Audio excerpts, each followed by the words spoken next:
என் குழந்தையே, இன்று உன் அப்பா என்னை கண்டதும் உனக்கு சந்தேகமே வேண்டாம். இந்த பதிவு உனக்கானது. உன் அப்பா உன்னோடு தான் பேச வந்திருக்கின்றேன். உனக்குத்தான் இந்த சந்தோஷமான செய்தியையும் சொல்ல வந்திருக்கின்றேன். ஒரு குடும்பமே உன்னுடைய காலில் வந்து விழக்கூடிய நேரம் வந்து கொண்டிருக்கின்றது. எதற்காக அவர்கள் உன் காலில் விழ வேண்டும்? இவர்கள் யார் என்று உனக்கு சொல்லிவிடமும் இந்த அப்பா இன்று உன் முன்னால் வந்து நிற்கின்றேன் என்பதை நீ மறந்து விடாதே. நான் இருந்து ஒரு விஷயத்தை உனக்கு சொல்லும் பொழுது அது உனக்கானது என்று நீ சரியாக உணர்ந்து விட்டாயானால் எப்பொழுதுமே உனக்கு வாழ்க்கையில் துன்பங்கள் இருக்காது. உன்னை சுற்றி வருகின்ற எல்லா பிரச்சனைகளும் உன்னை விட்டு விலகி ஓடிவிடும். உன்னோடு இருந்து உன் அப்பா உனக்கு தருகின்ற ஒவ்வொரு விஷயங்களும் உன் வாழ்க்கையில் மிகப்பெரிய மாற்றத்தை உருவாக்கி கொடுக்கும். மேலும் மேலும் பல நல்ல திருப்பங்களை உனக்கு சொல்லி கொடுக்கும். என்ன நடந்தது இந்த வாழ்க்கையில் என்று நீ தெரியும் முன்பே அத்தனை விஷயங்களும் உனக்கானதாக மாறிவிடும். இப்படியாக உன் வாழ்க்கையில் இருந்து உனக்கு பல நன்மைகளை கொண்டு வந்து சேர்க்கக்கூடிய இந்த விஷயங்களை எக்காரணம் கொண்டும் என் குழந்தை நீ விட்டு விடாதே.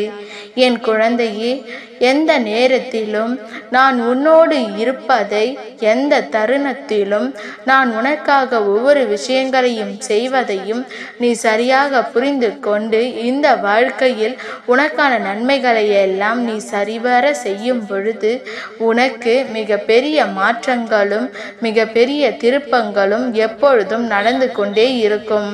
இந்த அப்பா உனக்கு அத்தனையுமே சாத்தியப்படுத்தி கொடுப்பேன் என்பதை நீ மறந்து விடாதே. அப்பா இன்று உன்னிடத்தில் ஒரு விஷயத்தை சொல்ல வந்திருக்கின்றேன் என்றால் அது என்னவென்று நீ செவி கொடுத்து கேட்க வேண்டும். ஏனோ தானோ என்று அப்பா எதையோ பேசுகின்றார் என்று அப்படி கேட்கக்கூடாது. அப்பாவின் வார்த்தைகள் ஒவ்வொன்றும் உனக்கு மட்டுமே சொந்தமானது. இப்பொழுது இருக்கின்ற உன் நிலையிலிருந்து உன்னை மீட்டெடுக்கக்கூடிய உனக்கு சந்தோஷமான சூழ்நிலை இருந்தால் அதே சந்தோஷத்தில் உன்னை தக்க வைத்து கூடியவை என்பதை நீ புரிந்து கொள்ள வேண்டும். நல்ல மாற்றங்களை நான் தரும் பொழுதும் நல்ல திருப்பங்களை உனக்கு உணர்த்தும் பொழுதும் அதையெல்லாம் நீ சரியாக தெரிந்து கொண்டால் இந்த வாழ்க்கையில் எந்த நேரத்திலும் உனக்கு கஷ்டங்களை கொடுக்காது என்பதை நீ புரிந்து கொள்வாய். எந்த தருணத்திலும் நீ அடையக்கூடிய வெற்றி உனக்கு கிடைக்கும் என்பதை நீ தெரிந்து கொள்வாய். கனவிலும் எதிர்பார்க்க முடியாத பெரும் மகிழ்ச்சிகள் உன்னை தேடி வந்து கொண்டிருக்கும் பொழுது நீ எதற்கும் பதற்றம் அடையாமல் இருந்து விட்டாலே போதும். எந்த நிலைக்கும் என் குழந்தை நீ வேதனைப்படாமல் அப்பா சொன்ன வார்த்தைகளுக்கு கட்டுப்பட்டு உன் வாழ்க்கையில் என்ன நடக்கிறது, எதற்காக இவர்கள் குடும்பமே உன் காலில் வந்து விழ வேண்டும் என்பதை நீ தெரிந்து கொள். என் குழந்தையே, சூழ்ச்சிகள் 1000 உன்னை சுற்றி நடந்தது உண்மை அல்லவா? பலவிதமான துரோகங்களும் உன் வாழ்க்கையில் அரங்கேறியது உண்மை. இந்த துரோகத்தை ஒரு குடும்பத்தில் இருக்கின்ற பெரியவர் செய்கின்றார் என்றால் அந்த குடும்பத்தில் இருக்கின்ற அத்தனை பேரும் உன் குடும்பத்தில் இருக்கின்ற அத்தனை பேரோடு எதிரிகளாகவே மாறிவிட்டார்கள். இப்படியாக இருக்கும் பொழுது அந்த குடும்பத்தில் தலை முதல் கால் வரை அத்தனை பேருமே உன் குடும்பத்திற்கு எதிராக பல துரோகங்களை செய்ய தொடங்கி இத்தனை நாளும் அதை செய்து கொண்டிருக்கின்றார்கள் என்பது தான் உண்மை.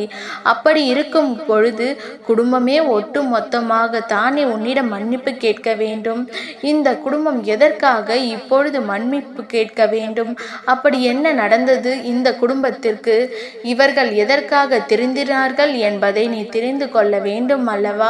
என் குழந்தையே, ஒவ்வொரு நாளும் ஒவ்வொரு பிரச்சனைகளாக நீ சந்தித்து கொண்டிருந்த நொடி பொழுதெல்லாம் உனக்கு இதிலிருந்து எந்த விதத்திலும் நன்மைகள் பிறக்கவில்லை. மேலும் மேலும் இவர்கள் தருகின்ற பிரச்சனைகளை சந்தித்து உனக்கு நேரமும் பொழுதும் போய்கொண்டே இருந்தது. வேறு எந்த விஷயத்திலும் உன்னால் கவனம் செலுத்த முடியவில்லை. எந்த ஒரு நல்லதையும் உன் வாழ்க்கையில் உன்னால் அடைய முடியவில்லை. வெளியில் சென்றாலே இவர்களின் முகத்தில் தான் முழிக்க வேண்டும். தேவையில்லாத விஷயங்கள் எல்லாம் நினைவுக்கு வருகிறது. அந்த நேரத்தில் எதற்காக நாம் இவர்களை பற்றி யோசிக்கிறோம் என்று சொல்லி, என் குழந்தை, நீயே உன்னுடைய மனதை ஆறுதல் படுத்த நினைத்தாலும் உன் மனது ஆறுதல் அடையவில்லை. எல்லா நேரமும் ஏதாவது ஒரு விஷயத்தை எண்ணிக்கொண்டும் ஏதாவது ஒரு தருணத்தை எதிர்கொண்டும் எப்பொழுதும் இவர்களோடு தொடங்கி இந்த துரோகத்தோடே உன்னுடைய வாழ்க்கையும் முடிந்து விடுகிறது. ஆனால் இது இப்படி இருக்கக்கூடிய விஷயம் அல்ல. அப்பா சரியான பாடத்தை அவர்கள் புகட்ட வேண்டிய நேரம் அல்லவா? இவர்கள் செய்கின்ற விஷயம் பாவம் என்று அவர்களுக்கு தெரியவில்லை. நாளை இவர்களை பின்தொடர்ந்து வருகின்ற இவர்களின் சன்னதிகளும் இதைத்தான் செய்து கொண்டிருப்பார்கள். வாழ்க்கையில் முன்னேற வேண்டும் என்ற ஆசையெல்லாம் வாழ்க்கையை வாழ வேண்டும் என்ற ஆசை இல்லையா? இங்கு ஒவ்வொருவரும் எதையெல்லாம் கண்டுபிடித்து முன்னேறி கொண்டிருக்கின்ற இந்த காலகட்டத்தில் இவர்கள் இன்னமும் இந்த துரோகத்தை, இந்த போன்ற சூழ்ச்சியை வைத்து கொண்டு தனக்கு வாழ்க்கையில் எந்த முன்னேற்றத்தையும் அடையாமல் அடுத்தவர்களின் வாழ்க்கையில் எந்த முன்னேற்றமும் அடைந்துவிடக் கூடாது என்பதில் கவனம் செலுத்தியிருக்கின்றார்கள். இவர்களுக்கு சரியான பாடத்தை புகட்ட வேண்டிய நேரம் இப்பொழுது அப்பாவிற்கு வந்துவிட்டது. ஒரு நொடி பொழுதேனும் நாம் தாமதித்து கொண்டிருந்தால் இவர்கள் உன் குடும்பத்தை அழித்து விடுவார்கள். தலைவர் முதல் கீழே இருக்கின்ற சிறு குழந்தை வரை இது போன்ற செயலை நிச்சயமாக செய்துவிடும். உன் குடும்பத்தை இவர்கள் பதம் பார்த்து விடுவார்கள் என்பதில் எந்த ஒரு மாற்று கருத்தும் கிடையாது. அதனால்தான் அப்பா சரியான நேரத்தில் அவர்களுக்கு சரியான தண்டனையை கொடுத்து விட வந்திருக்கின்றேன். இந்த நேரத்தில் நான் இருந்து என்ன கொடுக்க நினைக்கின்றேனோ அதையெல்லாம் சர்வ நிச்சயமாக தெளிவாக உன் வாழ்க்கையில் கொடுத்து விட எண்ணிருக்கின்றேன். இவர்களுக்கு பாடங்கள் எப்படி கிடைக்கப் போகிறது என்று தெரியுமா? இவர்கள் செய்ய நினைத்த சூழ்ச்சிகள் ஒவ்வொன்றாக அவர்களுக்கே நடக்கப் போகின்றது. அதாவது அந்த குடும்பத்தில் இருக்கின்ற ஒரு சிறு பிள்ளை உன் குடும்பத்தில் உள்ள ஒருவருக்கு இது நடக்க வேண்டும், இந்த நாள் இவர்களுக்கு ஆகிவிட வேண்டும் என்று நினைத்திருந்தால் அது அவர்கள் குடும்பத்தில் அது அவர்களுக்கே நடந்துவிடும். சட்டென்று அவர்களுக்கு மனதில் ஒரு எண்ணம், என்ன இது, நாம் அவர்களுக்கு நினைத்தால் அது நமக்கே நடக்கிறது என்று. இப்படியாக தான் செய்ய நினைக்கின்ற விஷயங்கள் அத்தனையும் தனக்கே திரும்ப வந்து கொண்டிருக்கிறது என்றால் நிச்சயமாக எங்கோ அவர்களுக்கு சில விஷயங்கள் புரிகிறது, நாம் செய்வது தவறு என்று.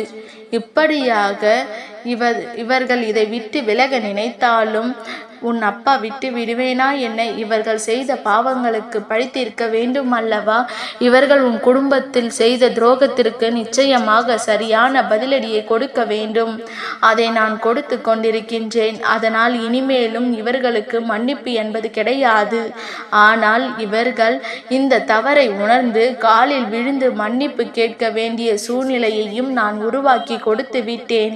ஏனென்றால் அப்படியாவது அவர்கள் செய்த தவறுகளும் அவர்கள் செய்த பாவங்களும் உன் காலடியில் விழுந்து கொஞ்சம் கரையட்டும் என்று தான். எப்பேற்பட்ட விஷயத்தையும் அடுத்தவர்களுக்கு செய்யலாம். நாம் ஒன்றும் தெரியாதது போல பொய்யையும் சொல்லி நல்லவர்களாக இருந்து விடலாம் என்று நினைக்கிறார்கள். இது போன்ற எண்ணங்களோடு அவர்கள் சுற்றி திரிந்தார்கள் அல்லவா? அவர்களை நான் இனிமேலும் விட்டு விடுவேனா? தெய்வத்தை வணங்கிவிட்டு நீ போய் சொல்லி கொண்டிருந்தால் தெய்வம் இதையெல்லாம் பார்க்காமல் கண்களை மூடிக்கொண்டிருக்கும் என்று நினைத்து விட்டார்களா? தெய்வம் அத்தனையையும் உணர்ந்து கொண்டு யாருக்கு எந்த நேரத்தில் என்ன கொடுக்க வேண்டும் என்பதை தெரிந்து கொண்டு தான் இருக்கிறது. இன்று நீ செய்கின்ற பாவங்கள் ஒவ்வொன்றும் நாளை உன்னை மட்டும் அல்ல, உன்னுடைய வருங்கால சந்ததி பாதிக்கும். தவறுகளை செய்பவன் செய்துவிட்டு சந்தோஷமாக போய்விடுவான். ஆனால் அந்த தவறுக்காக தெய்வம் கொடுத்த பழியும் பாவத்தையும் தூக்கி சுமப்பது இவர்களின் வருங்கால சன்னதிகள் தான் என்பதை மறந்து விட்டார்கள்.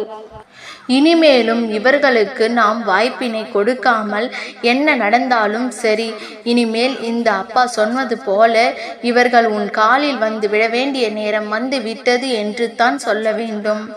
நான் இருந்து உன் வாழ்க்கையில் பல மாற்றங்களை தர நினைக்கின்றேன். நான் இருந்து உன் வாழ்க்கையில் பல திருப்பங்களை கொடுக்க நினைக்கின்றேன். நான் வருகின்ற நொடி பொழுதெல்லாம் இந்த அப்பா உன் வாழ்க்கையில் இது போன்ற எதிரிகளையும் துரோகிகளையும் உரிமைகளையும் கொஞ்சம் கொஞ்சமாக வேறெடுத்து கொண்டு தான் இருக்கின்றேன். இதுதான் உச்சகட்ட துரோகம். இவர்கள் குடும்பம்தான் உனக்கு செய்த. இப்பேற்பட்டவர்கள் உன் காலில் விழுந்து மன்னிப்பு கேட்க வேண்டிய சூழ்நிலை உருவாக்கியிருக்கின்றேன் என்றால் இவர்களின் குற்றம் அதிகரித்து விட்டது. இவர்கள் செய்த தவறுகள் அதிகரித்து விட்டது. இதற்கு மேலும் இவர்களை விட்டு வைத்தோம் ஆனால் நிச்சயமாக இங்கு எதுவும் நடக்கலாம் என்பதை முதலில் நீ புரிந்து கொள்ள வேண்டும். உன்னை தேடி வருகின்ற ஒவ்வொரு நாட்களும் உன்னோடு நான் இருந்து உனக்கு என்ன தருகிறேன், ஏது தருகிறேன் என்பதை நீ புரிந்து கொண்டு அதிலிருந்து உனக்கான ஒவ்வொரு தேவைகளையும் நீ நிறைவு செய்து கொண்டே இருக்க வேண்டும். அப்பா சொல்வது போல இந்த வாழ்க்கையில் இவர்கள் ஆடிய ஆட்டத்திற்கில் எல்லாம் உன் காலில் விழுந்து மன்னிப்பு கேட்டால் கூட அவர்களின் பாவம் தீராது. எவ்வளவோ கண்ணீரை சிந்த வைத்திருக்கிறார்கள், எவ்வளவோ வேதனையை தூக்கி சுமக்க வைத்திருக்கிறார்கள்.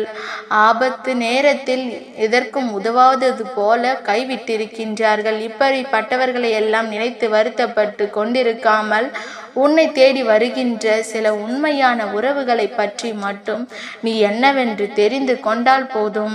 அது ஒன்றே உன்னை எப்பொழுதும் நல்லபடியாக வாழ வைக்கும் என்பதனை நீ புரிந்து கொண்டால் அது போதும். இந்த அப்பா இன்று சொல்லக்கூடிய இந்த விஷயத்தினால் உன் மனதிற்குள் ஒரு தெளிவு வந்திருக்கிறதா? இவர்கள் என் காலில் எல்லாம் விட வேண்டும் என்ற அவசியம் இல்லை அப்பா.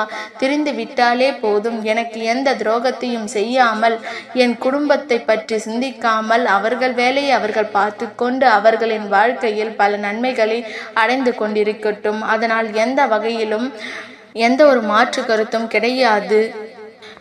வேண்டாம், நம்மால் யாரும் கண்ணீர் வடிக்க வேண்டாம். அவர்கள் செய்த பாவங்களுக்கு அவர்களுக்கு தண்டனை கிடைத்து விட்டது அல்லவா, அது போதும். வேறு எதை நினைத்தும் நாம் வருத்தப்பட்டு கொண்டிருக்க வேண்டிய அவசியம் இல்லை என்று என் குழந்தை நீ என்னிடத்தில் சொல்கிறாய் அல்லவா. உன்னுடைய இந்த வார்த்தைகளை நான் மதிக்கின்றேன்.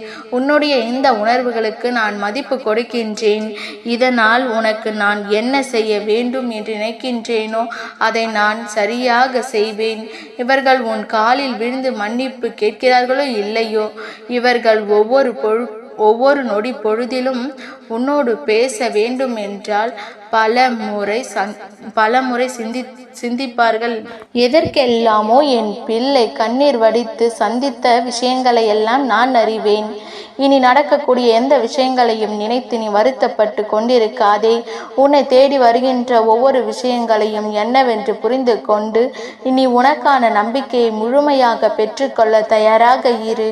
உனக்காக என்ன நடந்தாலும் அது உன்னை நல்வழிப்படுத்தும் என்பதனை புரிந்து கொண்டு எப்பொழுதும் நீ சந்தோஷமாகவும் பெரும் மகிழ்ச்சியோடும் இரு. உனக்கு என்றும் நல்லதே நடக்கும். இவர்களின் ஆட்டம் அடங்கி இந்த குடும்பத்தின் ஆட்டமும் ஒடுங்கத்தான் போகிறது. அடுத்தவனுக்கு செய்த பாவம் தன்னை துரத்தி அடிக்கும் என்பதை மட்டும் நீ புரிந்து கொள். உன் அப்பா என்றும் உனக்கு துணை இருப்பேன். என் ஆசீர்வாதங்கள் என் பிள்ளைக்கு என்றென்றைக்கும் கிடைத்து கொண்டே இருக்கும்.